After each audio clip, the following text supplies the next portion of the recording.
100 ও 200 এর মধ্যে কতগুলি সংখ্যা আছে যারা 13 দ্বারা বিভাজ্য? তাহলে এখানে আমরা যদি নামতা পড়ি 13 নামতা তাহলে বুঝবো। তাহলে 7 13 91, 8 13 104। তাহলে একটা হচ্ছে 104, 9 13 117, 13 10 130।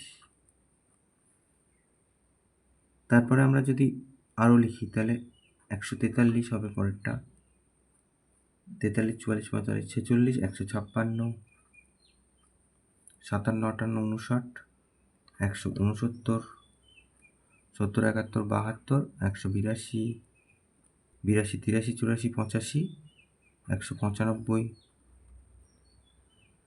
তাহলে তারপরে যদি 13 যোগ করি তাহলে সেটা 200 ছাড়িয়ে যাবে। তাহলে এই কটাই সংখ্যা যারা 13 দ্বারা বিভাজ্য। তাহলে মোট কটা আছে? 1 2 3 4 5 6 7 8টা। তাহলে অতএব 100 ও 200 এর মধ্যে 13 দ্বারা বিভাজ্য